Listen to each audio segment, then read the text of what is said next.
Hello hello hello hello hello hello hello hello hello hello. ज्ञान का दो वरदान प्रभु, ज्ञान का दो वरदान प्रभु। हे महादानी हे महाज्ञानी, हे महादानी हे महाज्ञानी, रहूं मैं सुबह हो शाम आपके चरणों में। हे गुरुदेव प्रणाम आपके चरणों में, चरणों में सारे तीर्थ धाम आपके चरणों में। हे गुरुदेव प्रणाम आपके चरणों में। करता करे न कर सके, पर गुरु करे सब होए। सातों दीवानों खंड में गुरु से बड़ा न कोई, गुरु से बड़ा न कोई प्यारे, गुरु से बड़ा न कोई। मैं तो सात समुद्र की मछली करूं, लेखन सब बन गए राय। सब धरती कागज करूं, पर गुरु गुण लिखा न जाए प्यारे, गुरु गुण लिखा न जाए। सारे तीर्थ धाम आपके चरणों में। हे गुरुदेव प्रणाम आपके चरणों में, चरणों में सारे तीर्थ धाम आपके चरणों में। हे गुरुदेव प्रणाम आपके चरणों में। मेरे बाबा है, मेरे बाबा। Good morning ji, very good morning, good morning, good morning, good morning मेरे यारों, good morning ji, very good morning. क्या हाल चाल है आप सभी के? Good morning Shivani, good morning Manoj, good morning Isha, good morning Seema. Sir ji CRB के आईबीसी में रिजोल्यूशन प्लान का चैप्टर नहीं किया, हो चुका है जी हमारा रिजोल्यूशन प्लान वाला चैप्टर, इससे पहला चैप्टर ही था, तभी तो हमारा सीआरपी खत्म हुआ है। रिजोल्यूशन प्लान के बाद ही तो मेरे बच्चों हमारा सीआरपी खत्म हुआ है, उसके बाद ही तो हमारा सीआरपी खत्म हुआ है मेरे यार, मेरे दिलदार, मेरे पिंडी, मेरे शिमला मिर्च कलर दे बच्चों। ठीक है जी, very good morning Muskan, very good morning Swati, very good morning Alok, very good morning ji. चलो इधर आ जाओ जी फटाफट से। तो कल वाली क्लास में हमने अपना लिक्विडेशन अपना स्टार्ट कर दिया था, ठीक है जी। कल वाली क्लास में लिक्विडेशन स्टार्ट किया था और मैंने कहा था सेक्शन नंबर 33 से लेकर सेक्शन नंबर 54 तक जितने भी सेक्शंस हैं वो सारे के सारे किसके हैं जी? वो आपके लिक्विडेशन के हैं, ठीक है जी, ठीक है ना, वो किसके? आपके लिक्विडेशन के हैं। तो ये सारे के सारे सेक्शन जो है 33 से लेकर 54 तक सभी सेक्शन जो है वो लिक्विडेशन वाली कैटेगरी में कवर होंगे। अब इसमें से 33 हमने कल वाली क्लास में पूरा डिस्कस कर लिया था और आपको मैंने दो सेक्शन घर से होमवर्क दिए थे। एक तो मैंने कहा था कि 34 आपने घर से पढ़ के आना है और एक मैंने कहा था कि 35 आपने घर से पढ़ के आना है। मुझे नहीं पता कि वो आपने रिवीजन की है नहीं की, बट ये दोनों आपको मैंने घर से होमवर्क दिए थे, एक तो 34 और एक 35, ठीक है जी। आ जाओ अब एक बार फटाफट से आज वाली क्लास में सेक्शन नंबर 34 हम यहाँ पे डिस्कस करते हैं और देन फिर हम सेक्शन नंबर 35 हम यहाँ पे डिस्कस करते हैं। तो सबसे पहला सेक्शन जो है वो सेक्शन नंबर 34 हम यहाँ पे डिस्कस करने जा रहे हैं जी। अब एक बार यहाँ पे सेक्शन नंबर 34 के ऊपर आओ। अच्छा पहले एक बार 33 की बात करते हैं। 33 में क्या था? 33 में लिक्विडेशन ऑर्डर पास हुआ था और 33 में लिक्विडेशन ऑर्डर कब पास हुआ था? जब वो चार बातें होंगी। इट मींस अगर इन चारों में से कोई भी अगर एक बात एग्जिस्ट करती होगी तो उस केस में क्या होगा? लिक्विडेशन ऑर्डर पास हो जाएगा। अब वो चार बातें यहाँ पे कौन कौन सी निकल के आ रही है जी? ठीक है जी, चार बातें यहाँ पे कौन कौन सी निकल के आ रही हैं? तो पहली बात तो आपकी यहाँ पर ये निकल के आ रही है, आपको मैंने यहाँ पे कल दिखाया था कि एक तो रेजोल्यूशन प्लान हमें रिसीव ही नहीं हुआ, ठीक है। दूसरा जो रेजोल्यूशन प्लान हमें रिसीव हुआ वो resolution plan up to mark नहीं है। तीसरा फिर यहाँ पे निकल के आ रहा है कि पहला तो resolution plan with in time receive नहीं हुआ, दूसरा अगर फॉर एग्जांपल मान लो रेजोल्यूशन प्लान जो आया वो रिजेक्ट कर दिया गया, फिर अगला एक निकल के आ रहा है कि रेजोल्यूशन प्लान जो है यहाँ पर रेजोल्यूशन प्लान हाँ कॉर्पोरेट डेटर ने रेजोल्यूशन प्लान की कंडीशन को कॉन्ट्रावेंट कर दिया। और एक पॉइंट और यहाँ पे निकल के आ रहा था कि where at any time before confirmation resolution plan including at any time before the preparation of information memorandum the committee of creditor resolve, हाँ अगर वो कंपनी लिक्विडेशन में चली जाती है उससे पहले तो उस केस के अंदर भी ऑब्वियस सी बात है फिर वहां पर लिक्विडेशन हो जाएगा। तो मोटा मोटी ये चार बातें आपकी यहाँ पे निकल के आ रही है। अब इन चार बातों के बाद ना फिर यहाँ पे सेक्शन नंबर 34 हमने यहाँ पे स्टार्ट किया। अब सेक्शन नंबर 34 क्या कह रहा है जी, सेक्शन नंबर 34 कह रहा है कि अब अगर लिक्विडेशन ऑर्डर पास हो गया तो जैसे वहां पे इंसॉल्वेंसी के लिए एप्लीकेशन डालते थे और एप्लीकेशन अगर एडमिट हो जाती थी तो उसके बाद फिर आईआरपी और आरपी की अपॉइंटमेंट होती थी। सेम यहाँ पे गवर्नमेंट ये बात कहना चाह रही है कि अगर लिक्विडेशन ऑर्डर पास हो गया अब क्या होगा, अब लिक्विडेटर की अपॉइंटमेंट होगी। जैसे वहां पे आईआरपी और आरपी सारा काम कर रहे थे ऐसे यहां पर जो है वो लिक्विडेटर जो है वो अपना सारा काम करेगा। तो वहां पर हम उसको आईआरपी आरपी बोलते थे और यहां पर क्या बोलेंगे, लिक्विडेटर बोलेंगे। अब अगर आपको याद आ रहा आईबीसी के अंदर पहले क्या था, पहले आईआरपी होता था फिर आईआरपी को हम आरपी में कन्वर्ट करते थे। अब इसी आरपी को लिक्विडेटर में कन्वर्ट करने की बात की जाएगी। मैं ये नहीं कह रहा कि यही आरपी हमेशा लिक्विडेटर बनेगा, ये चेंज भी हो सकता है, ये बदल भी सकता है, बट नॉर्मल केस में क्या होगा, इसी आरपी को हम लिक्विडेटर बनने की पहले अपॉर्चुनिटी देंगे। अगर फिर कुछ बातें इधर उधर हो गई तो उस केस में उसको हम रिप्लेस भी कर सकते हैं।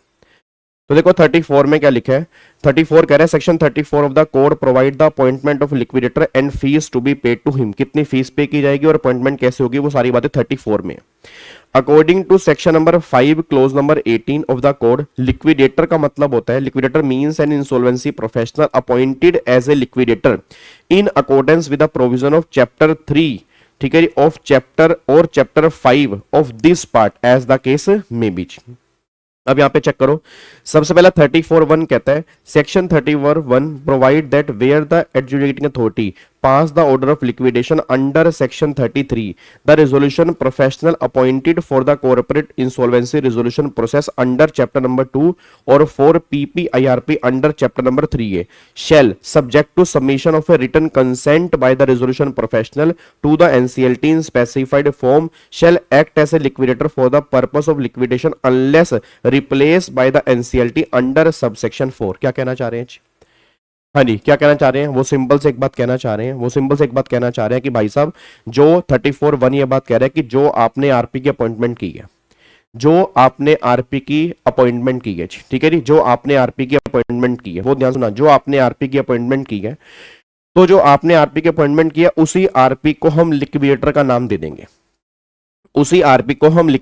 दे देंगे, बट सब्जेक्ट टू कंडीशन उसने अपनी रिटर्न कंसेंट दी हो कि वो लिक्विडेटर बनना चाह रहा है और वो सेक्शन नंबर 34(4) में रिप्लेसमेंट की बात ना हो रही हो, तो यही आरपी जो उस कंपनी का क्या बन जाएगा, लिक्विडेटर बन जाएगा। अब यहाँ पे देखो वही लिखा है जी, यहाँ पे लिखा है कि the amended section 34 so as required to return consent of resolution professional in specified form for appointment of liquidator, मतलब रिटर्न कंसेंट लेना जरूरी है, विदाउट रिटर्न कंसेंट आप उसको लिक्विडेटर अपॉइंट नहीं कर सकते।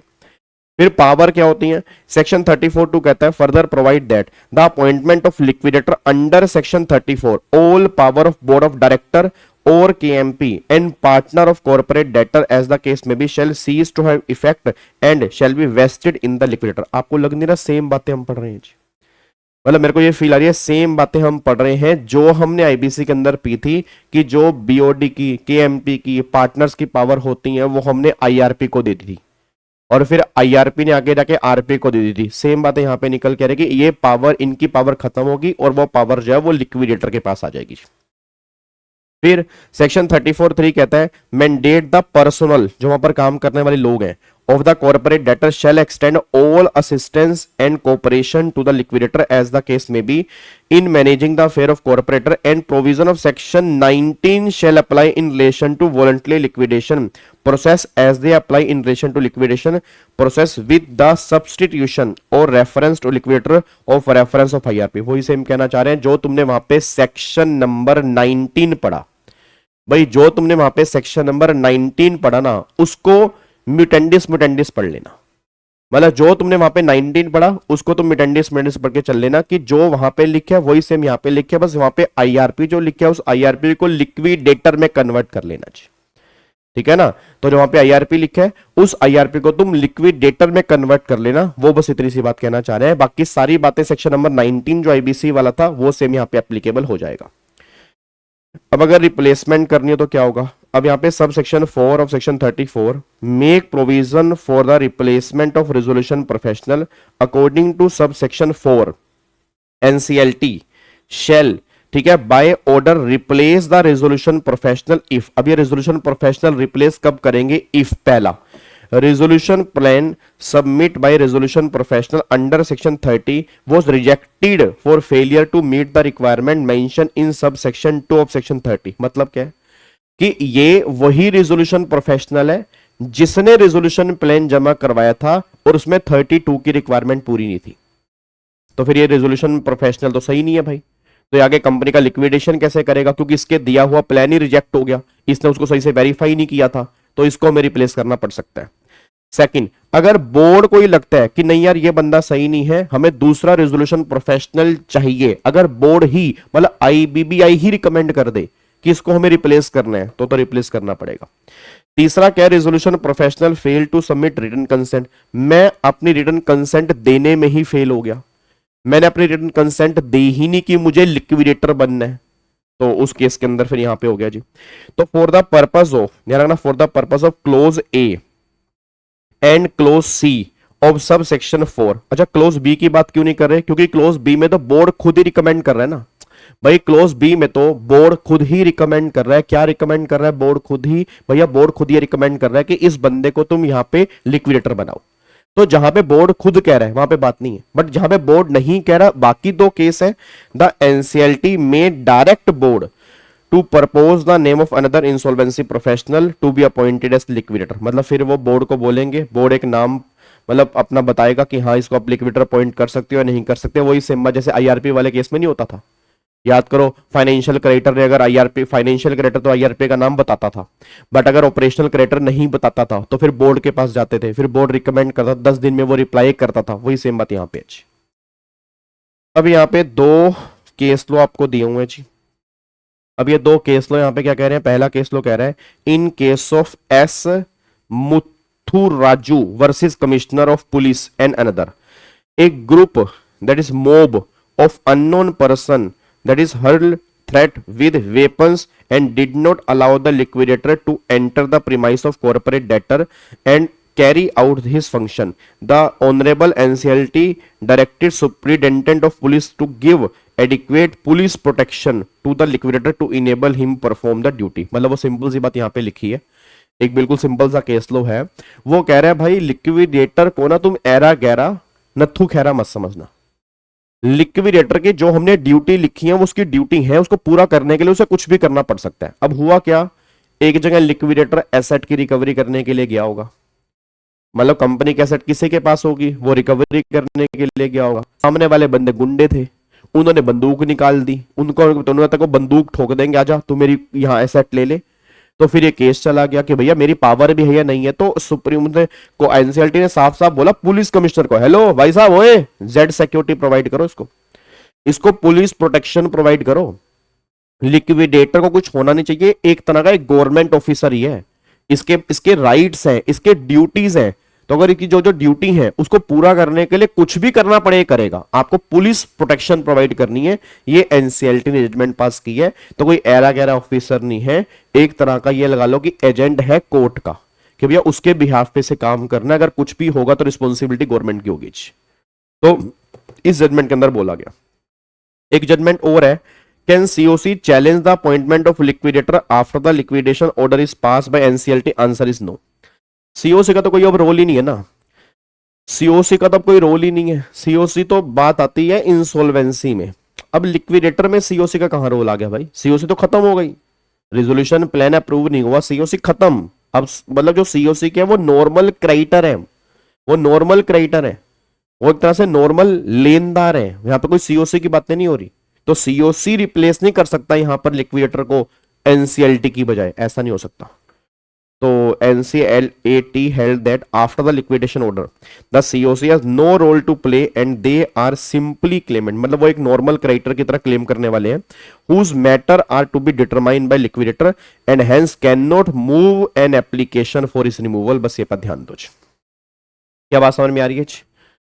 उसके बाद अब अगले पॉइंट पर आओ जी। यहां पे देखो बोर्ड, अब देखो बोर्ड क्या कह रहा है, वही board shall propose the name of another insolvency professional along with return consent from the insolvency professional in specified form within 10 days. वही आ गया ना, 10 दिन में वो रिप्लाई करेगा।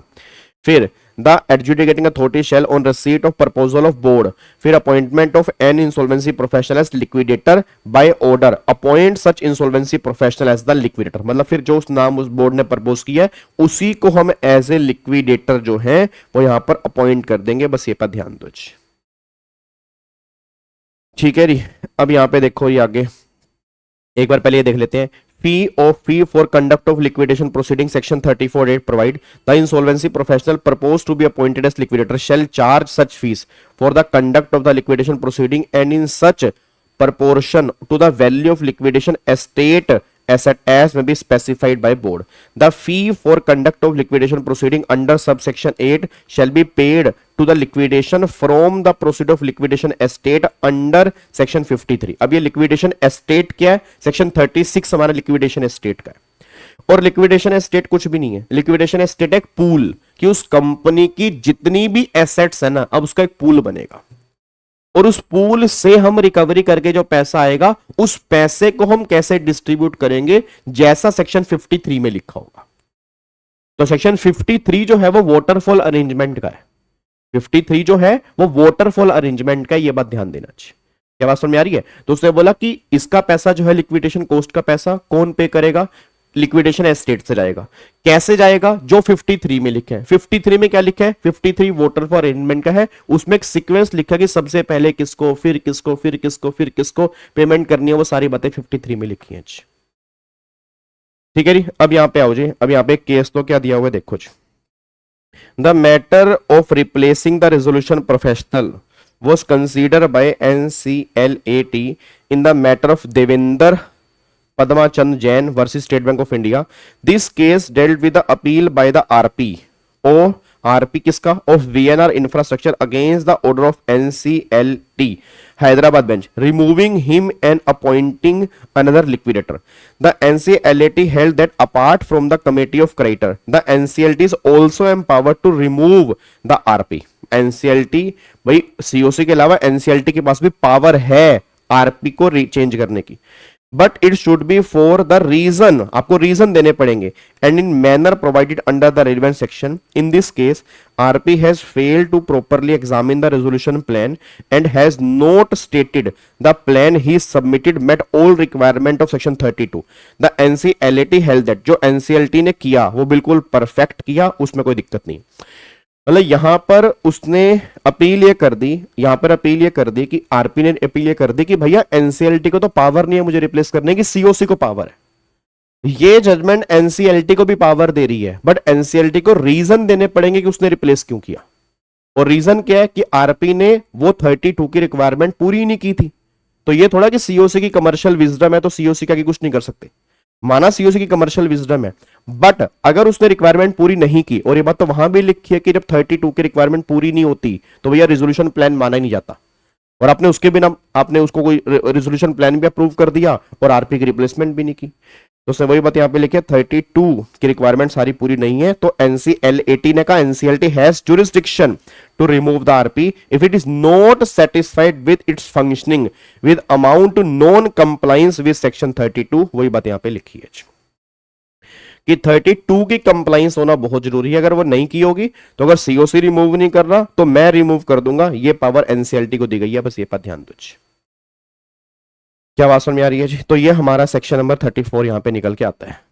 देन अब यहां पे आ जाओ, सेक्शन नंबर 35 क्या है? Power and duties of liquidator. अब जो लिक्विडेटर सेक्शन 34 में अपॉइंट हुआ, भाई 33 में क्या आया? 33 में ऑर्डर आ गया लिक्विडेशन का. 34 में क्या आया? जब लिक्विडेशन का ऑर्डर आया तो हमें लिक्विडेटर की अपॉइंटमेंट करनी होगी. 35 कहता है कि जो आप लिक्विडेटर अपॉइंट करोगे उसकी क्या क्या पावर्स होंगी, क्या क्या ड्यूटीज होंगी, ये सारी बातें आपकी 35 में है। और फिर 36 जो आएगा वो आपका फिर कौन सा आएगा, लिक्विडेशन एस्टेट का आएगा जी।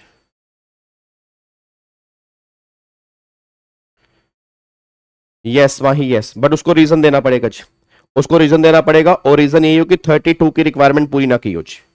रीजन उसका यही हो कि 32 की रिक्वायरमेंट जो है उसने टाइम पर पूरी ना की हो, ठीक है ना। अगर 32 की रिक्वायरमेंट पूरी नहीं की होगी तो ऑब्वियस ही बात है उसको रिमूव कर सकते हैं जी।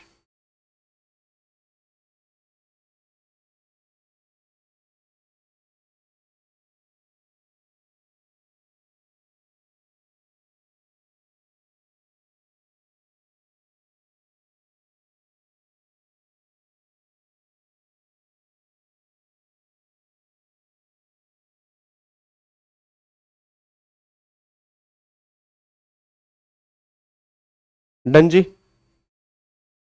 चलो अब यहां पे एक बार चेक करो, अब यहां पे एक बार देख लो जी फटाफट से, सेक्शन नंबर 35 क्या, 35 देखो जी यहाँ पे। अब 35 यहाँ पे निकल के आ रहा है, व्हेन ए कंपनी, हाँ जी, अब उसकी क्या क्या पावर्स हैं, क्या क्या ड्यूटीज हैं। तो when a company goes into liquidation, a liquidator is appointed, appointed कहाँ पे, 34 में। His job is to handle everything fairly, sell assets and distribute money to creditors, ठीक है। Think of him as a court appointed in charge to properly close the company. वही बात आपको मैंने बोली थी, उसको उस जजमेंट के अंदर भी तो ये था कि इसको पुलिस प्रोटेक्शन मिलनी चाहिए, मतलब पूरे जो इसकी ड्यूटी है उसको वो काम करना पड़ेगा, चाहे वो काम जैसे मर्जी करे जी। The liquidator work under the supervision of NCLT, liquidator जो है वो एनसीएलटी के सुपरविजन में काम करेगा। अब क्या क्या की ड्यूटीज एंड पावर्स हैं इसकी, पहला वेरीफाई क्लेम ऑफ क्रेडिटर्स, जो भी क्रेडिटर्स की क्लेम है वो वेरीफाई करेगा। He check all claim submitted by creditors, ठीक है। हु इज ओ, ध्यान रखना, who is owe how much. मैंने मान लो बैंक क्लेम 50 करोड़ का है, सप्लायर ने क्लेम किया 8 करोड़ रुपए, liquidator verify document and confirm the valid claim की क्या ये क्लेम वैलिड भी है या नहीं है। दूसरा, take control of company asset, जितने भी कंपनी के एसेट्स है उस पर कंट्रोल लेगा। और यही इसी पर तो जजमेंट आई थी कि जब वो कंट्रोल लेने के लिए गया था, सामने वालों ने उसको बंदूकें दिखा दी कि हम तुझे मतलब ये अपनी एसेट पे कंट्रोल नहीं देंगे, तो वहां से फिर जजमेंट आई कि नहीं, आपको पुलिस प्रोटेक्शन देनी पड़ेगी, क्योंकि जो इसकी ड्यूटी है वो ड्यूटी इसको निभानी पड़ेगी। तो he take possession of all property, money, document and legal right of the company. Example मान लो कोई फैक्ट्री की building, machinery, inventory, company bank account, liquidator take charge, ये ले सकता है जी। उसके बाद वैल्यू द एसेट। अब वैल्यू द एसेट क्या, he must get asset value as per the IBBI rules. Machinery worth 10 crore की है, मान लो लैंड 25 करोड़ की है, valuation expert help determine the actual value, उसकी एक्चुअल वैल्यू कितनी है वो इसकी मतलब आईबीबीआई जो है उसकी हेल्प करेंगे। फिर protect company asset, maintain and safeguard company property until it is sold, मतलब एक तरह से कंपनी को गोइंग कंसर्न में लेके चलना है, कंपनी एकदम बंद नहीं करनी, कोशिश करने कंपनी की एसेट की जो वैल्यू है वो बनी रहे जब तक वो बिकती नहीं है। तो एग्जांपल, इफ वेयरहाउस, हाँ जी, if warehouse is lying empty, liquidator may hire security guard to protect goods. फिर कंटिन्यू द बिजनेस, वही बात आ गई ना, बिजनेस को कंटिन्यू करके चलना है। For beneficial liquidation for better price, liquidator can run the business for the some time. A running hotel might fetch more value if continue instead of shutting instantly, liquidator may keep it running temporarily. वही बात आपको मैंने बताई है कि liquidator एकदम obvious बात है, कंपनी का लिक्विडेशन होना है बट वो एकदम बंद नहीं करेगा, मतलब वो कोशिश करेगा बिजनेस जो है वो चलता रहे, बस ये पर ध्यान दो। फिर sell company asset, can sell via auction or private sale, can sell whole business or sell thing in pieces, land plant machinery separately इसको अलग अलग बेच सकता है, but can not sell to intangible ineligible person जो 29A में eligible है। और वो बात तो हमने 29A के अंदर भी पढ़ी थी कि ना तो वो इंसॉल्वेंसी का प्लान दे सकता है और ना ही ये एसेट जो है उस पर्सन को बेची जाएंगी जो इन एलिजिबल है 29A के अंदर। If the old promoter cause the company failure, liquidator can not sell asset to him again, बस ये पर ध्यान दो, तो उसको एसेट नहीं बेचेगा जो 29A में इन एलिजिबल आते हैं। आगे देखो, handle negotiable instrument, liquidator can sign cheque, bill of exchange, promissory notes on behalf of company. वही सेम बात जो आईआरपी वाले केस में लिखा था, याद करो आईआरपी मैंने कहा था ना, आईआरपी के पास पावर होती है उसके डॉक्यूमेंट साइन करने की जी। If the company had to receive 10 lakh through bill of exchange, the liquidator can sign and collect it. collect money from deceased contributor. अब if a shareholder who owe money died, वो मर गया, liquidator can legally collect that money through his official name. A shareholder had not paid 3 lakh रुपए और partly paid shares had died, वो मर गया, liquidator can legally claim the amount from his estate, मतलब जो भी उसके लीगल हेयर होंगे उससे पैसे कलेक्ट करने की पावर पूरी पूरी जो है वो लिक्विडेटर के पास है। Appoint professional, liquidator can hire expert like lawyer, valuer, accountant or auditor to help the liquidation. Same बात आईआरपी और आरपी वाले केस के अंदर थी कि वो प्रोफेशनल अपॉइंट कर सकते हैं। Liquidator hire an auditor to verify financial statement और lawyer to handle the court cases. फिर आगे invite and settle claim and distribute money. अब liquidator must collect creditor claim, verify them and distribute money as per section number 53, that is waterfall. वही बात यहां पे आ गई, जो पैसा लिक्विडेशन एस्टेट में आएगा उसका ट्रीटमेंट क्या करेंगे, 53 बताएगा, हम बताएंगे जी। तो जो डिस्ट्रीब्यूशन होगा 53 के बेस पे होगा जी। Bank employ supplier file claim, liquidator check and pay them in the priority order. फिर file or defend legal cases, liquidator can start or defend court cases on the behalf of company, मतलब company के behalf पे case कर सकता है और जो case company के ऊपर चल रहे हैं उनको लड़ सकता है जी। If someone owe money to company, liquidator can file a sue. If someone sue the company, liquidator will defend. वही दोनों बातें जो है वो लिक्विडेटर यहां पे करेगा जी। फिर investigate fraud and wrong transaction, liquidator must examine past transaction to detect preferential transfer, under value sale, fraudulent dealing, company sold machinery worth rupees 5 crore to sister concern for 50 lakh before CRP, liquidator can challenge and this and reverse it. मतलब liquidator जो है इन transaction को reverse करवा सकता है। आगे रखे ना 43 से लेकर 51 आएंगे, उसके अंदर ना एक ही बात लिखी होगी कि अगर आपने कोई भी ऐसी ट्रांजैक्शन की है आपको रिवर्स करना पड़ेगा, मतलब आपको यह मानना पड़ेगा अगर ये ट्रांजैक्शन ना होती तो क्या होता, तो उस ट्रांजैक्शन को रिवर्स करना पड़ेगा। मतलब अगर किसी ने प्रेफरेंशियल ट्रांजैक्शन की है, अंडर वैल्यू ट्रांजैक्शन की है, एक्सट्रानेट ट्रांजैक्शन की है, फ्रॉडलेंट ट्रांजैक्शन की है, उस हर सेक्शन में एक बात लिखी है उसको रिवर्स करो। मतलब आप ये मानो कि अगर ये ट्रांजैक्शन ना होती तो क्या होता, सेम सिचुएशन जो है वो होनी चाहिए, बस ये पर ध्यान दो। उसके बाद sign and execute legal document, liquidator can sign all legal document needed during liquidation, signing asset sale agreement, property deed, affidavit etcetera. फिर apply to NCLT for direction, liquidator can ask NCLT for help or clarification wherever required. मतलब जहां पे उसको लगेगा कि मेरे को direction चाहिए तो फिर वो एनसीएलटी को डायरेक्शन के लिए बोल सकता है। Do any other duty required, अगर कोई ड्यूटी आईबीबीआई या लो और असाइन करेगा तो वो ड्यूटी भी उसको यहां पे करनी पड़ेगी। तो ये पावर्स एंड ड्यूटीज हैं जो लिक्विडेटर की निकल के आ रही हैं। क्या सर एग्जाम में क्वेश्चन बन सकता है? 100% बन सकता है। सर क्या स्ट्रेट फॉरवर्ड क्वेश्चन बन सकता है? 100% बन सकता है, 100% बन सकता है। क्या बात मेरी समझ में आ रही है? 100% बन सकता है। उसके बाद देखो यहाँ पे जी example follow new regulation file, वो तो यहाँ पे आ गया। फिर आगे power to consult stakeholder, that is section number 35(2). अब ये लिक्विडेटर को पावर दी गई है स्टेक होल्डर से कंसल्ट करने की। कह रहे liquidator can consult stakeholder but their suggestions are not binding, he must keep consultation record available to other. Liquidator asks secured creditor for suggestions on selling a factory, creditor give idea, liquidator may accept or reject but must keep record। ये बात ध्यान दो, मतलब वो ये बात कहना चाह रहे हैं कि लिक्विडेटर स्टेक होल्डर, अच्छा पैसा ऑब्वियस सी बात है, पैसा किसका लगा है? स्टेक होल्डर का ही तो लगा है। तो ऐसा नहीं है कि स्टेक होल्डर जो बोलेंगे वो करेगा, यहाँ पे सीओसी की बात नहीं हो रही, बट वो पूछ सकता है क्योंकि क्या पता उनको उस फील्ड की नॉलेज हो कि हाँ भाई अगर कोई एसेट बेचनी है कहाँ बेचूं, किसको बेचूं, कितने की बेचूं, कितने की एसेट बिक जाएगी, बेचूं या ना बेचूं, फ्यूचर, मतलब ये सारी बातें वो पूछ सकता है, बट बाइंडिंग नहीं है उसके ऊपर, मानना ना मानना उसके ऊपर है। बट ऑब्वियस कहते हैं ना सुनो सबकी करो मन की, वही सेम बात है। तो यहाँ पे लिक्विडेटर पूछ सकता है बट मानना ना मानना वो लिक्विडेटर के ऊपर है। अब स्टेक होल्डर कंसल्टेशन कमेटी, इसके लिए जो है वो एक कमेटी बनती है, स्टेक होल्डर कंसल्टेशन कमेटी। यहां पे सीओसी की बात नहीं हो रही, यहां पर एससीसी की बात हो रही है। यहां पे सीओसी नहीं बनेगी, जो इनको कंसल्ट करने के लिए कमेटी बनेगी स्टेक होल्डर की, यहां पे बात हो रही है एससीसी की, स्टेक होल्डर कंसल्ट कमेटी। अब यहां पे देखो, in liquidation the liquidator has to consult important stakeholder of the company for this a stakeholder consultation committee is form. अब व्हेन इज एससीसी फॉर्म, ये कब बनेगी? Within 60 days from the start of liquidation, उसके 60 दिन के अंदर बन जाएगी। कौन होगा? All major creditor stakeholder of the company based on the list prepare by the liquidator.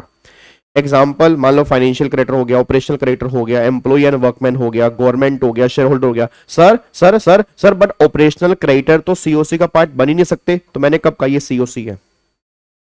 भाई मैंने कब कहा ये सीओसी है? सीओसी अलग होती है, अब सीओसी अलग होती है, ठीक है। अब यहां पे एससीसी अलग है, सीओसी में ओसी एक टाइम पर नहीं आ सकते, एफसी आ सकते हैं, बट यहां पे गवर्नमेंट कह रही कंसल्टेशन की बात हो रही है, तो यहां पर सभी के सभी क्रेडिटर्स आ सकते हैं, चाहे वो एफसी हो, चाहे वो ओसी हो, चाहे वो एम्प्लॉय हो, चाहे वो वर्कमैन हो। उसके बाद पर्पस क्या है? एससीसी एडवाइस करेगी लिक्विडेटर को on important decision during liquidation, ठीक है ना। SCC give advice but liquidator is not bound to follow it. However, he must record reason if he disagree. उसको बताना पड़ेगा कि वो disagree क्यों है, मानना ना मानना वो उसकी मर्जी है। What advice SCC give? ये कंसल्टेशन कमेटी क्या एडवाइस देती है? पहला, फिक्सिंग फीस ऑफ प्रोफेशनल, कि प्रोफेशनल की फीस हमें कितनी फिक्स करनी है। Help decide fees for valuer, lawyer, editor etcetera. Example, fixing fee for a valuer who keep asset value. आगे सेल ऑफ एसेट, फिर advice how asset should be sold, auction में, private sale, किस तरह से asset bikini चाहिए, उसके अलग अलग ऑप्शन प्रोवाइड कर सकते हैं, उसमें हेल्प कर सकते हैं जी, ठीक है। फिर उसके बाद लिक्विडेटर की fees, advice how much fee liquidator, मतलब कितनी फीस आपको लेनी चाहिए, लिक्विडेटर को फीस कितनी लेनी चाहिए जी। उसके बाद फ्रॉड, उसके बाद valuation, advice when liquidation valuation need rechecking और सेकंड वैल्यूएशन, मतलब कब इनको आपस में वैल्यू को रीचेक करने की नीड है। ये कौन बता रहा है? ये एससीसी बता रहा है। क्या कर रहा है? अच्छा मैंडेटरी है? नहीं, ऑप्शनल है। मानना ना मानना जो है वो लिक्विडेटर के ऊपर है।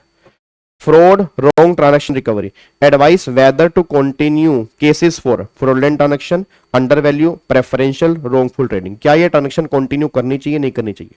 मतलब अगर इसका इफेक्ट बहुत पहले पड़ा था और अब इसका इफेक्ट कितना पड़ रहा है, ये सारी बातें यहां पे देखेंगे। And how recover money should be distributed. Old promoter sold asset cheaply, STC may advise liquidator to file case and recover losses. उसके बाद फिर यहां पर marketing strategy review, if company can not be sold as going concern, SCC review and suggest changes in the sale strategy. क्या sale strategy में changes हो सकते हैं? Legal cases, advise whether old court cases should continue और drop, मतलब जो पुराने cases चल रहे हैं क्या वो चलते रहने चाहिए या उनको ड्रॉप भी कर सकते हैं, उनको बंद भी कर सकते हैं। उसके बाद फिर यहाँ पे क्या निकल के आ रहा है? That is time execution. फिर यहाँ पे time execution for full payment. अब अगर मान लो टाइम एक्सटेंशन, अब अगर मान लो if auction buyer need more time to pay after winding up beyond 90 days, तो एससीसी कैन एडवाइस, तो एससीसी उसको एडवाइस कर सकता है। तो मतलब मोटा मोटी क्या निकल के आ रहा है कि एससीसी बनाना ना बनाना ये आपके ऊपर है, मैंडेटरी नहीं है, बट एससीसी बना दिया। अब जो वो बातें बोल रही हैं उनका डिसीजन लेना ना लेना वो भी आपके ऊपर है, वो लिक्विडेटर के ऊपर है। तो ये मैंडेटरी की बात नहीं आ रही कि आपको, मतलब कंसल्टेशन ले सकते हो, कंसल्टेशन जो है वो ले सकते हो, बट लेना ना लेना ये कोई कंपल्शन नहीं है कि आपको उनसे कंसल्टेशन लेनी है और वो कंसल्टेशन माननी पड़ेगी, बस ये पर ध्यान दो।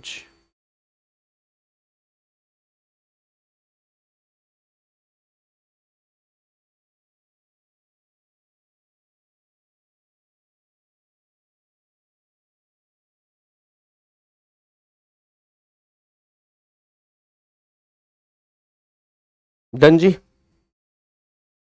तो ये पॉइंट यहां पे निकल के आ रहा है। अब यहां पे आ जाओ जी। अब यहां पे 2 केस लो हैं, तो एक बार देख लेते हैं केस लो क्या कहते हैं जी। आ जाओ फटाफट से, एक बार केस लो चेक करते हैं, केस लो क्या कहते हैं। इधर देखो ध्यान से, एक बार पहला केस लो पढ़ना क्या लिखा हुआ है जी। तो BR ट्रेडर्स वर्सेस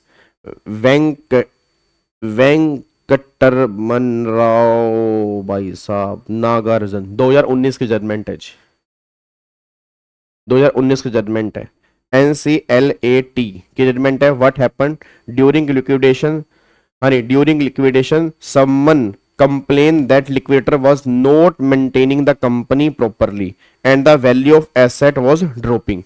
तो कोर्ट एनसीएलटी कहती है the liquidator must make every possible efforts to protect and preserve the company asset and run the business as a going concern during liquidation. तो even during liquidation the liquidator should try to keep the company running and safe, not just shut everything and sell. ये तो मैंने आपको बताया भी था। और ये इंपॉर्टेंट क्यों है? To maximise the value of creditor, a working business is worth more than close factory. Obvious सी बात है भाई, अगर मान लो आज मैं बिजनेस बंद कर दूंगा, उसके पैसे कितने बिकेंगे, और अगर बिजनेस चलता रहेगा उसके पैसे कितने बिकेंगे, बहुत फर्क है।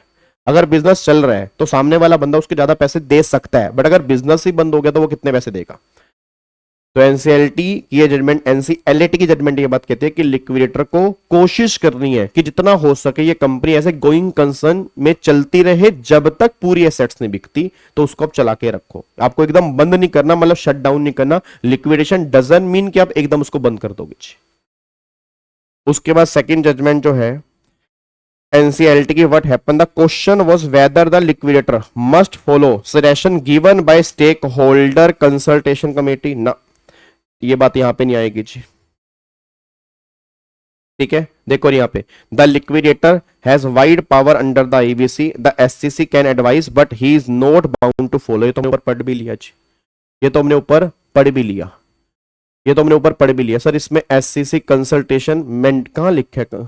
अरे कॉन्स्टिट्यूशन, हाँ कॉन्स्टिट्यूशन बनाना मैंडेटरी हो सकता है, कॉन्स्टिट्यूशन बनाना मैंडेटरी हो सकता है, कंसल्टेशन लेना मैंडेटरी नहीं है। मतलब जैसे सीओ, वहां पे सीओसी था ना कि सीओसी बन गया तो सीओसी की सारी बातें माननी पड़ेंगी आपको, मतलब वहां पे सीओसी की कमर्शियल विजडम थी, वो फंडा यहाँ पे एससीसी के अंदर नहीं। मतलब अगर कमेटी बनाई है, उसने जो बोला है सुनना ना सुनना मेरे ऊपर है, सुना। और वही बात यहाँ पे अफर्म की है इस जजमेंट ने भी कि भैया ये बाइंडिंग पावर नहीं है, आपने मुझे कुछ कंसल्ट किया, मानना ना मानना मेरी जिम्मेदारी है। अब तुम सीओसी नहीं हो, सीओसी खत्म, आईबीसी जहां पे खत्म वहां पे सीओसी खत्म, अब बात हो रही है एससीसी की, तो मानना ना मानना मेरी मर्जी है जी। SCC advice is optional not compulsory, liquidator can accept or reject but must act fairly. ये बात आपके यहाँ पे लिखी हुई है जी, ठीक है। सर क्या यहां से क्वेश्चन बन सकता है? बिल्कुल बन सकता है, मतलब क्वेश्चन कहीं से भी बन सकता है, ऑब्वियस सी बात है जी। मतलब क्वेश्चन जो है वो कहीं से भी बन सकता है, ठीक है। तो क्वेश्चन तो आप कहीं से भी पूछ सकते हो जी, एग्जाम में क्वेश्चन जो है।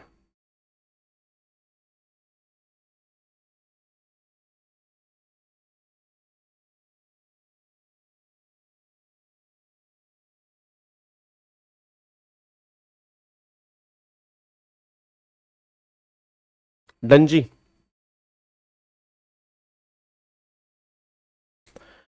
लॉक कर दें इसको, पक्का पक्का। चलो अब यहां पे आ जाओ, इधर देखो ध्यान से।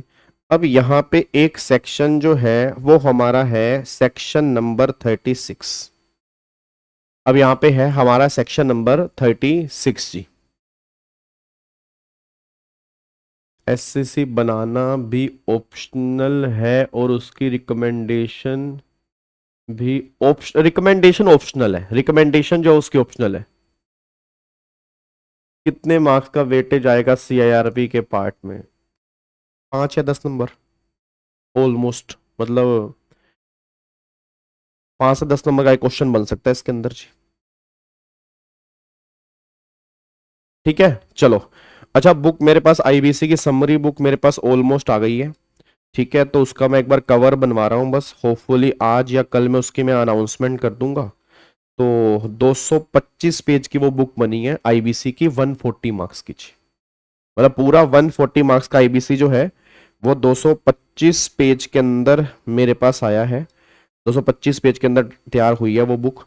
और अगर मैं सीआईआरवी की बात करता हूं तो आप मोटा मोटी सीआईआरवी का आप मान के चल सकते हैं। एक बार मैं उस बुक का बाइफर्केशन भी कर लूंगा।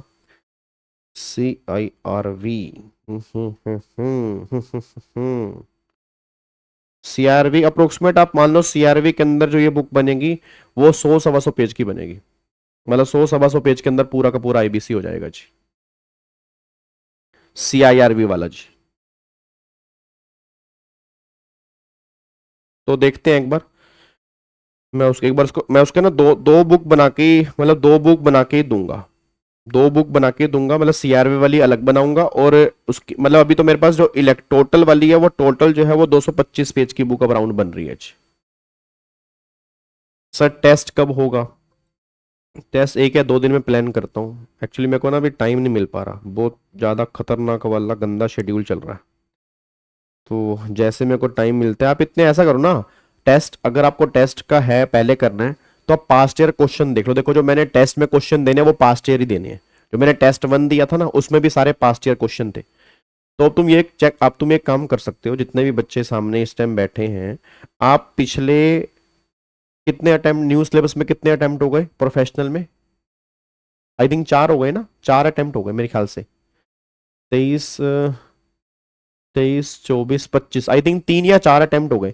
तो तुम 4 अटेम्प्ट के क्वेश्चन उठा लो, 4 अटेम्प्ट के क्वेश्चन उठा लो और उसमें से चेक कर लो CIRP वाले क्वेश्चन कौन कौन से हैं। सर वो कैसे पता लगेगा जी? ठीक है, वो कैसे पता लगेगा? तो वो आप जब उसका ऑब्वियस बात है क्वेश्चन पढ़ोगे या उनका आंसर देखोगे तो आप ये मान लो कि सेक्शन 32A तक के जितने भी क्वेश्चंस हैं एक बार आप सोल्व करके देख लो, तो ऑटोमेटिकली आपका टेस्ट ही हो गया वो। क्योंकि मेरे को भी क्वेश्चन वहीं से कॉपी करके ही देने हैं, क्योंकि मैं अपने कोई अलग से क्वेश्चन बना के नहीं दूंगा, क्योंकि मैं चाहता हूं कि तुम्हें पास्ट ईयर क्वेश्चन ही दिए जाए ताकि तुम्हें ये फील हो कि वही क्वेश्चन पेपर में बन चुके हैं। ऐसा हो ना कि यार ये क्वेश्चन तो पेपर के अंदर बने नहीं, ये बनेंगे भी नहीं बनेंगे, तो बेटर ये कि जो बन चुके हैं वही हम ट्राई कर लें। हाँ तो मतलब जून, मतलब जो भी था 3 या 4 अटेम्प्ट जो भी हुए हैं, आप एक बार जाओ उन इंस्टीट्यूट की वेबसाइट पे जाओ, गाइडलाइंस आंसर पे जाओ, गाइडलाइंस आंसर में पिछले 3 साल के गाइडलाइंस आंसर डाउनलोड कर लो और जो 32A तक सेक्शन के क्वेश्चन है वो एक बार सारे ट्राई कर लो जी। तो कॉन्फिडेंस आपको अपने आप आ जाएगा कि जो हमने रिवाइज किया तो उसकी इंपॉर्टेंस आपको समझ में आ जाएगी। सर ओल्ड सिलेबस के क्वेश्चन भी देख सकते हो बिल्कुल। मतलब देखो CRVI तो सेम ही था ना ऑलमोस्ट यार, देखो IBC तो सेम ही था, तो IBC में ओल्ड सिलेबस वाले क्वेश्चन भी देख सकते हो। और देखो IBC के अंदर कोई खास इतनी अमेंडमेंट्स आती नहीं है, और जब तुम क्वेश्चन देखेगा तो ऑब्वियस सी बात है उसमें अगर पुराना आंसर दिया होगा तो तुम्हें अमेंडेड लो पता है, वो तुम थोड़ा बहुत बदल सकते हो, बट कम से कम क्वेश्चन का आइडिया लग जाएगा कि एग्जाम में क्वेश्चन कैसे बनेंगे।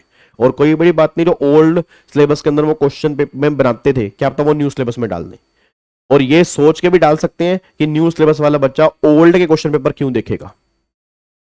भाई न्यू वाला बच्चा क्या बोलेगा, न्यू के दिखाओ, न्यू के अटेम्प्ट कितने हुए 3, ओल्ड के तो बहुत सारे हो गए। अब वो ओल्ड वाला क्वेश्चन पेपर देखेगा नहीं, तो क्या पता कोई बड़ी बात नहीं इंस्टीट्यूट वहां से क्वेश्चन उठाकर न्यू सिलेबस में डाल दे। तो देख सकते हो, कोई दिक्कत वाली बात नहीं है, क्योंकि IBC एक ही है, IBC का लो तो एक ही है ना, चाहे वो ओल्ड सिलेबस हो चाहे वो न्यू सिलेबस हो। तो मतलब वो कर सकते हो आप। हाँ नहीं, 2 ही बुक दूंगा जी, 2 ही बुक दूंगा। सर चैप्टर नंबर 7 और 8 में प्रॉब्लम आ रही है। 7 और 8 कौन सा है? टैक्सेशन वाला? 7 अकाउंट्स और टैक्सेशन वाला है क्या? हम्म, आलोक 7 और 8 कौन सा है एक बार मेरे को बताओ। टैक्सेशन और अकाउंट्स वाला है, अकाउंटिंग स्टैंडर्ड 14 इंडिया 103 वाला है क्या? और आई थिंक 8 तो मेरे ख्याल से वो टैक्सेशन वाला है शायद, मतलब अगर मैं मॉड्यूल में इंडेक्स की बात करूं, मेरे को जो लग रहा है वो वही था है।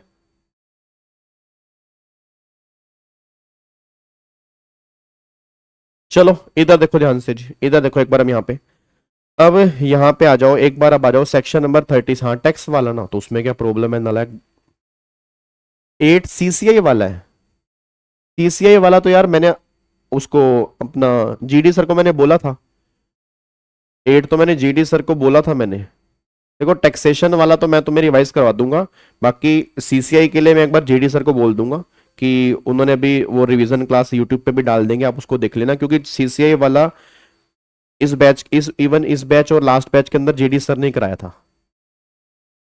ठीक है, तो क्योंकि उनके ECIPL के अंदर पूरा चैप्टर है CCI वाला, तो उन्होंने कहा था मैं करवा दूंगा, तो एक बार मैं बोल दूंगा GD सर को, वो यूट्यूब पे रिवीजन क्लास डाल देंगे, बाकी टैक्सेशन वाला मैं देख लूंगा।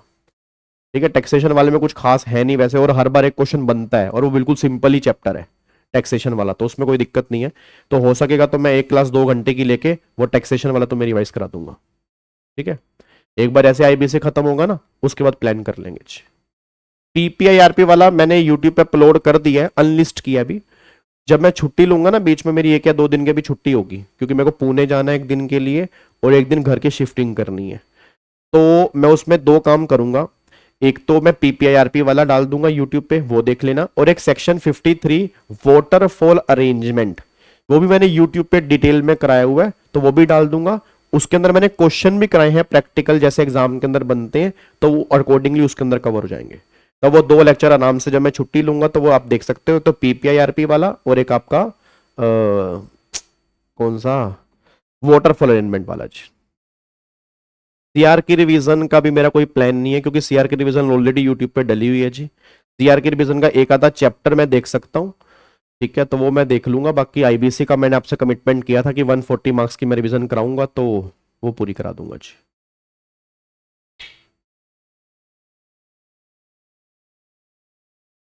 आलोक, वो एक बार जीडी सर को देख, मैं बता दूंगा, जीडी सर ने आपके मॉड्यूल से ही कराया हुआ है, जो उन्होंने कराया था ना रेगुलर बैच के अंदर भी डाला हुआ है, वो आपके मॉड्यूल से ही कराया हुआ प्रोफेशनल वाले।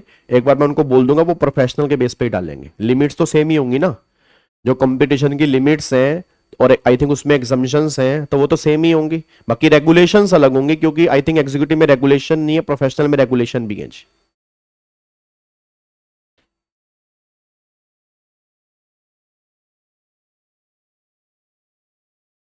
Part C, part D, part C, part D, part E क्या है इसका ना, आईबीसी का, आईबीसी का इंडिविजुअल पार्टनरशिप फॉर्म वाला कह रहा ना, वो तो भाई मैंने डिटेल अपने रेगुलर लेक्चर भी यूट्यूब पे डाल रखा है यार। इंडिविजुअल पार्टनरशिप फॉर्म वाला कह रहे हो ना, और जो इंसॉल्वेंसी प्रोफेशनल वाला, वो तो मैंने रेगुलर लेक्चर ही यूट्यूब पे डाल रखे हैं ओपनली, फ्री ऑफ कॉस्ट में, क्योंकि पार्ट सी पार्ट डी बच्चे करते नहीं है, तो वो तो ओपनली यूट्यूब पे डले हुए हैं। आई थिंक 7-8 घंटे के लेक्चर हैं, मैराथन में कन्वर्ट करके मैंने पार्ट 3, पार्ट 4 एंड पार्ट 5 डाले हुए हैं। चलो इधर आओ जी, अब एक बार इधर आओ जी, इधर आओ जी, इधर देखो ध्यान से, इधर आओ। अब एक बार यहाँ पे फटाफट से आ जाओ, एक बार यहाँ पे फटाफट से आओ। अब एक बार ना पहले हम इसकी बात करते हैं, देखो जो अभी प्रेजेंट में चल रहा है, पहले प्रेजेंट की बात करते हैं, इसको हम खत्म करने की बात करते हैं। पहले तो इसकी टेंशन खत्म करें। 140 नंबर कम नहीं होते, ठीक है ना, 140 नंबर बहुत हो। 300 में से 140 नंबर जिस पेपर के हों, मेरे को लगता है उस पेपर को तो निचोड़ के पी जाना चाहिए, ठीक है ना। तो आई थिंक सब में इलेक्टिव में आईबीसी ली है, मतलब मैं तो ये मान के चल रहा हूँ। तो 140 नंबर बहुत बड़ी गेम है, आप समझो इस बात को, ठीक है ना। तो 140 नंबर का मतलब अगर आप इसमें से अच्छे खासे तरीके से पूरे आईबीसी को निचोड़ देते हो, तो ग्रुप 2 तो आपका हो चुका है ऑलमोस्ट, आप ये मान के चलो। क्योंकि मैं देखता हूं बच्चा ऑलमोस्ट 40 नंबर के सीआर में घुसा हुआ है, अच्छी बात है सीआर में घुसा हुआ है, बट आप देखो ना सीआर के अंदर भी मेन मेन क्या है, टैक्स वाले में से एक क्वेश्चन बनना है, 5 नंबर उसमें से पक्के होते हैं। सीसीआई में से एक क्वेश्चन बनना है, 5 नंबर उसमें से पक्के होते हैं। टेक ओवर में से एक क्वेश्चन बनना है, 5 नंबर उसमें से पक्के होते हैं, ठीक है। फिर जो चैप्टर 1 है अमलगामेशन, मर्जर, डी मर्जर वाला, उसमें से कंफर्म एक क्वेश्चन बनना है, 5 नंबर उसमें से पक्के होते हैं। आप मोटा मोटी देखो 20 से 25 नंबर तो फिक्स है सीआर में किस चैप्टर में से बनने हैं, तो दिमाग को इतना भारी करने की जरूरत नहीं है। और वैल्यूएशन 20 नंबर का फिक्स आना ही आना है, और 2 क्वेश्चन उस वैल्यूएशन में प्रैक्टिकल आने हैं और 2 थ्योरी बेस आने हैं। तो प्रॉब्लम क्या है, बच्चा आईबीसी को लाइटली लेके चलता है कि चल ये तो कर ही लेंगे, और यही आजकल मार रहा है सर। आप देखना पेपरों नंबर ना इस बार बच्चों पेपर आईबीसी में नहीं आ रहे, आप देख लो इलेक्टिव में आईबीसी में 45-45 नंबर लेके घूम रहे हैं। उसका रीजन क्या, उसको हमने सीरियसली लिया ही नहीं ना। 140 नंबर इंस्टीट्यूट तुम्हें दे रहे हैं एक पेपर के अंदर से, इसको तो निचोड़ के पी जाओ तुम, मैं सही बता रहा हूं सर। तो ये तो जब किसी बच्चे को पता हो 140 का फिक्स है, आना ही आना है, तो ये तो आप मतलब जितना हो सके उतना करो ना यार, आप समझ रहे हो, जितना हो सके उतना करो, यही तुम्हारा ग्रुप 2 निकलवा देगा, यही तुम्हारा एग्रीगेट बनवा देगा। बट प्रॉब्लम क्या, इसको बच्चा लाइटली लेके चलता है। चलो जी, अब एक बार यहां पे आ जाओ जी, इधर देखो ध्यान से। लिक्विडेशन एस्टेट का मतलब समझो पहले क्या है। लिक्विडेशन एस्टेट का मतलब यह है कि जो कंपनी अब लिक्विडेशन में जा रही है, ठीक है, लिक्विडेशन ऑर्डर पास हो गया। अब जब लिक्विडेशन ऑर्डर पास हो गया तो लिक्विडेटर अपॉइंट हुआ 34 में, 33 में लिक्विडेशन ऑर्डर पास हुआ, 34 में लिक्विडेटर अपॉइंट हुआ, 35 में उसके राइट्स एंड ड्यूटीज बताए गए कि राइट्स एंड ड्यूटीज क्या होते हैं लिक्विडेटर के। अब मुद्दा ही निकल के आ रहा है कि लिक्विडेशन एस्टेट क्या है। तो यहां पे गवर्नमेंट कह रही है when a company fail a get resolution plan it goes into liquidation, वही बेसिक बात है, वो लिक्विडेशन में जाएगा। At that time the liquidator collect all assets and properties of the corporate debtor, ठीक है। This collected pool of asset is called the liquidation estate, यही बात मैंने आपको बताई थी। आपको मैंने ये कहा था कि लिक्विडेशन एस्टेट का एक पूल है, एक एसेट का पूल है जिसमें सारी की सारी एसेट को डाल दिया जाएगा, उस कंपनी की जो एसेट्स हैं उसको डाल दिया जाएगा। It is like making one complete basket of all asset which will be sold and use to pay creditor. भाई अब एक बास्केट में एसेट्स आ गई, अब उसको बेचेंगे और पेमेंट करेंगे क्रेडिटर्स को। कैसे करेंगे? जैसे 53 में लिखा हुआ है। तो purpose of creating liquidation estate, अब पर्पस क्या है लिक्विडेशन एस्टेट के? To identify clearly which asset belong to the company, पहली बात तो ये देखना कि कौन कौन सी एसेट कंपनी की है। To sell them transparently, to distribute sale proceed in fair manner as per 53, जो सेल प्रोसीड्स होगी, जो बेच के पैसा आएगा उसको डिस्ट्रीब्यूट करना। To protect third party asset and employ fund, no confusion, no claim letter, एक clean traceable pool of asset. Who make it, अब ये कौन करेगा? लिक्विडेटर अपॉइंटेड अंडर 34 क्रिएटेड, ये एक पूल क्रिएट करेगा जिसको हम लिक्विडेशन एस्टेट का नाम देंगे। लिक्विडेटर की ड्यूटी क्या है? Collect all asset, take custody and control, preserve and protect them, sell asset as per regulation, distribute sale proceed to creditor. Liquidator act as a fiduciary, that is meaning he must act is the best interest of creditor, not in self interest। obvious सी बात है, वो creditors के interest, मतलब किसी के लिए काम करने वाला पर्सन है, वो अपने लिए काम करने वाला पर्सन नहीं है, बस ये पर ध्यान दो। अब यहां पे ना आपको ये बताया गया कि लिक्विडेशन एस्टेट में कौन कौन सी एसेट्स इंक्लूड होंगी और कौन कौन सी एसेट्स जो है वो एक्सक्लूड की जाएंगी। अब यहां पे इंक्लूजन वाली है और एक्सक्लूजन वाली है कि कौन कौन सी हमें इंक्लूड करनी है, कौन कौन सी एक्सक्लूड करनी है। देखो पहला, when a company goes into liquidation under IBC, the liquidator must collect all assets that belong to the company. These assets form the liquidation estate and will be sold to pay creditor as per 53। अब पहला point, asset included in liquidation estate, कौन कौन सी asset liquidation estate में आएंगी? Asset owned by company, जो भी company के assets होंगी, may be tangible, intangible, fix assets, machinery, जो भी होंगी वो लिक्विडेशन एसेट का पार्ट बन जाएंगी।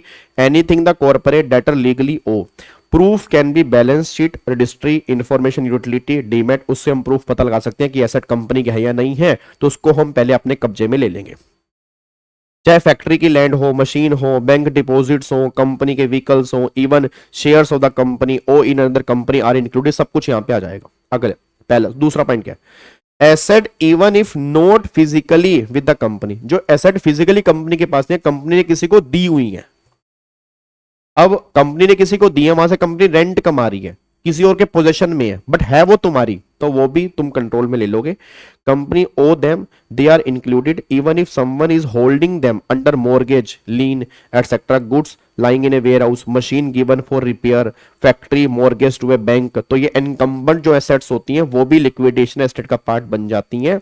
ये बात ध्यान दो। Unless secured creditor take them separately under 52। अब वो 52 में देखेंगे कि अगर मान लो सिक्योर्ड क्रेडिटर के पास वो है तो सिक्योर्ड क्रेडिटर्स का राइट वहां पे बन जाता है, बट अभी उसको दिमाग से निकाल दो। तीसरा, टेंजिबल एसेट्स, चाहे वो land, building, plant machinery, furniture, inventory, सब यहां पे आ जाएगा। Intangible, non physical asset but valuable to the company, trademark, patent, brand name, goodwill, contracts, licence, insurance policy, financial security, सब कुछ लिक्विडेशन एस्टेट का पार्ट बनेगा। Asset under dispute, asset whose ownership is being decided by court authority, वो भी तुम्हारे liquidation asset का एक बार part मान ली जाएगी, क्योंकि हो सकता है वो भी कल तुम्हारी एसेट बन जाए। तो land purchase but dispute pending still included until court से otherwise. Asset recovered from fraud or avoidance cases, अब जो आपने ट्रांजैक्शन की थी 43 से लेकर 43 से लेकर आपके सेक्शन है 49 तक के, ये प्रेफरेंशियल, अवॉइडेंस ट्रांजैक्शन, ये सारे के सारे, तो उसमें जो एसेट रिकवर हुई हैं तो वो भी तुम्हारे लिक्विडेशन एस्टेट का ही पार्ट बनेंगी, क्योंकि वो एसेट भी तुम्हारी ही है। Security given by secured creditor, if a secured creditor relinquish its security, अगर सिक्योर्ड क्रेडिटर ने अपनी सिक्योरिटी लिंकिश कर दी, that asset enter into liquidation pool. अब अगर उसने देखो ना, सिक्योर्ड क्रेडिटर के पास एक सिक्योरिटी है, एसेट उसके पास है, अगर वो सिक्योरिटी लिंकिश नहीं करता तो भैया वो सिक्योर्ड क्रेडिटर की है, उसको बेच के वो पैसा ले लेगा। वो कहता है मैं अपना राइट लिंकिश कर रहा हूं। अब तुम्हारे दिमाग में ये तो क्वेश्चन आ रहा होगा ना कि वो राइट लिंकिश क्यों करेगा। लिंकिश करने से फायदा ये होता है, वोटल फॉर अरेंजमेंट के अंदर उसको प्रेफरेंस पहले मिल जाती है पेमेंट वापस मिलने की। और अगर वो राइट लिंकिश नहीं करता और उसके पूरे पैसे रिकवर नहीं होते तो पैसा बचा हुआ उसको बाद में मिलेगा, ये उसको नुकसान होता है। ये ना तुम 52 53 में करोगे, जो रेगुलर बैच वाले बच्चे होंगे शायद उन्हें ध्यान आ रहा हो कि 52 के अंदर सिक्योर्ड क्रेडिटर के पास दो केस होते हैं, या तो वो राइट लिंकिश करेगा या वो राइट लिंकिश नहीं करेगा। लिंकिश करेगा तो फायदा होगा, उसको प्रायोरिटी ऑफ पेमेंट के अंदर पहले कर देंगे, नहीं तो बाद में कर देंगे। तो अगर उसने राइट अपना लिंकिश कर दिया तो फिर तो वो एसेट रिलीज हो गई, तो फिर वो लिक्विडेशन एसेट का पार्ट बन गई।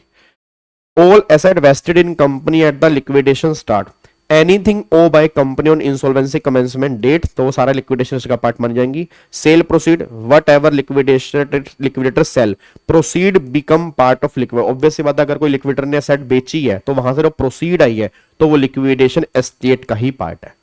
तो मोटा मोटी क्या निकल के आ रहा है कि कंपनी के पास जितनी भी एसेट्स हैं, चाहे वो फिजिकल फॉर्म में हो या फिजिकल फॉर्म में ना हो, वो सब लिक्विडेशन एस्टेट का पार्ट बन जाएंगे। अब कौन सी एसेट लिक्विडेशन एस्टेट में नहीं आएगी, ये बहुत इंपॉर्टेंट है, यहां से एग्जाम में मल्टीपल टाइम क्वेश्चन बन चुका है। ये वाला क्वेश्चन एग्जाम के अंदर मल्टीपल टाइम बन चुका है कि कौन कौन सी एसेट लिक्विडेशन एस्टेट में नहीं आएंगे। पहला, थर्ड पार्टी एसेट, ऑब्वियस सी बात है, कंपनी इज ओनली कस्टोडियन। अब मान लो कोई एसेट कंपनी ने रेंट पे ली हुई है तो वो कंपनी की तो नहीं है ना, किसी दूसरे पर्सन की एसेट है, तो वो लिक्विडेशन एस्टेट में नहीं आएंगी। Not owner, goods held under trust, वो एक ट्रस्ट की एसेट है। मशीनरी ऑन लीज, लीज पे मशीनरी ली है। Goods receive on consignment, asset held for customer, मतलब अल्टीमेटली आप उसके रखवाले हो, आप उसके कस्टोडियन हो, आप उसके ओनर नहीं हो, तो वो तुम्हारे लिक्विडेशन एस्टेट का पार्ट नहीं बनेंगी, बस ये पर ध्यान दो। उसके बाद एम्प्लॉई वेलफेयर फंड, अब मान लो completely provident fund, gratuity, pension, ये तो भाई एम्प्लॉई का है ना, ये तो भैया एम्प्लॉई का, ये तुम्हारा थोड़ा है, ये तो तुम्हें पैसा एम्प्लॉई को देना है, ये तो तुम्हें कस्टोडियन हो उसके, जब वो रिटायर होगा ये पैसा तुम्हें देना है, तो ये तुम्हारे लिक्विडेशन एस्टेट का पार्ट नहीं बनेगा जी। Personal assets of promoter, obvious सी बात है, अब डायरेक्टर और प्रमोटर की पर्सनल एसेट जो है वो नहीं आएंगी अनलेस ऑब्टेन फ्रॉडलेंटली और थ्रू अवॉइडेंस। अगर उसने फ्रॉडलेंट तरीके से खरीद ली है तब बात एक अलग है। अगर नॉर्मल उसकी एसेट है डायरेक्टर की प्रमोटर की, तो आपके वो लिक्विडेशन एसेट का पार्ट नहीं बनेंगी। सब्सिडी कंपनी का एसेट, अब तुम सब जानते हो, अब सब्सिडी कंपनी का एसेट कोई तुम्हारी थोड़ा है। अब याद करो, वो Salman versus Salman, company separate legal entity है, वो अलग है, तुम अलग हो, दोनों का भैया लेन देन अलग है, तो उसकी एसेट उसकी, तुम्हारी एसेट तुम्हारी, तो उसकी एसेट तुम्हारी एसेट में कवर नहीं होंगी। Asset owned by subsidiary company do not belong to the parent company. However, shares of subsidiary held by parent company are included. Obvious सी बात है जी, because company owe the share. उसके बाद लिखा है secured collateral held in netting clearing system, मतलब use in financial market legally product। इसका मतलब netting clearing का मतलब क्या होता है कि फॉर एग्जाम्पल जैसे मान लो आपने कहीं सिक्योरिटी, आपने किससे 100 रुपए लेने हैं एक तरह से मान लो, और उसने आपको 50 रुपए देने हैं, तो नेट ऑफ कितना हो गया, 50 रुपए हो गया। तो गवर्नमेंट करी जो 50 रुपए नहीं आएंगे क्योंकि तो नेट ऑफ में खत्म हो गए ना। नहीं बात समझ में आ रही? मैंने मान लो तुमने मेरे को 200 रुपए देने हैं, ठीक है, मैंने तुम्हें 100 रुपए देने हैं, तो नेट कितने हो गए, 100 रुपए ना। तो 100 रुपए जो मेरे को तुम्हें देने हैं तो वो थोड़ा मेरी एसेट में कवर होंगे, वो तो नेट ऑफ में ही कवर हो गए। मेन जो 100 रुपए है एक्सेस, वही तो मेरी लिक्विडेशन स्टेट में कवर होंगे ना, वही बात यहां पे लिखी है। फिर एसेट अंडर बेलमेंट, ठीक है ना, asset under bailment, company only has possess not, वही बात आ गई ना, laptop rented to the company return to the, भाई बेलमेंट का मतलब तो दोगे जिसको यार एक बात तो, जब किसी कैदी वैदी को बेल मिल जाती है तो बेल का मतलब तो छूटना हो गया ना। तो अगर आपने कोई एसेट बेलमेंट पे ली हुई है, वो आप एक्चुअल ओनर हो ही नहीं, उसकी बेल हो जाएगी, वो तुम्हारे हाथ से निकल जाएगी, तो तुम्हारी लिक्विडेशन एसेट का पार्ट नहीं बनेगी। Asset notified by government in future, अगर कोई गवर्नमेंट नोटिफाई करेगी आगे जाके कुछ एसेट्स और तो वो यहां से बाहर हो जाएंगे। Asset subject to set off and mutual dealing, ये और ये पॉइंट आपस में इंटरकनेक्टेड है। Mutual credit set off situation not included, जैसे मान लो company owe a vendor 50,000, vendor owe company 30,000, तो only net payable amount to be counted. ये दोनों का एग्जांपल मैंने यहाँ पे कंबाइन करके दे रखा है कि जो नेट इफेक्ट होगा वही हम यहाँ पे लेके चलेंगे, बस ये पर ध्यान दो। तो ये पॉइंट वो यहाँ पे कहना चाह रहा है। अब ये एग्जाम में मल्टीपल टाइम क्वेश्चन बन चुका है कि कौन कौन सी एसेट लिक्विडेशन एस्टेट में नहीं आती। जो आती है वो नहीं एग्जामिनर पूछता, नहीं आती बताओ। तो अगर मान लो यहाँ पे फॉर एग्जांपल 8 पॉइंट है, कम से कम 5 पॉइंट तुम्हारे दिमाग में होने चाहिए कि ये 5 एसेट्स ऐसी हैं जो लिक्विडेशन एस्टेट का पार्ट नहीं बनती हैं। तो ये हमारा सेक्शन नंबर 36 यहां पे आता है। क्लियर है जी, पक्का पक्का। अब मैं आपको होमवर्क इसके आगे के जो सेक्शन है, सेक्शन 37, 38, 39, 40, 41, एक बार इसको रिवाइज कर लेना फटाफट से। अब आगे थोड़े सेक्शंस हैं, तो 36 तक हमारा मेन सेक्शन है जहां से क्वेश्चन पक्का पक्का एग्जाम के अंदर बनते हैं। ठीक है, मेरी तरफ से केस स्टडी पेंडिंग है आपकी, और मैं कोशिश कर रहा हूँ जल्दी आप तक वो मैं केस स्टडी पहुंचा दूं, और होपफुली 1 या 2 दिन के अंदर आपको मैं केस स्टडी दे दूंगा। तब तक के लिए आप इसकी रिवीजन करें, और कल हम मिलेंगे सेम टाइम पर ही, वही 8:30 बजे मिल रहे हैं जी कल हम, और कल हम इसके आगे के सेक्शन जो होंगे उसको हम रिवाइज करेंगे। ठीक है, thank you so much, God bless you, जय Hind, thank you so much, bye bye ji.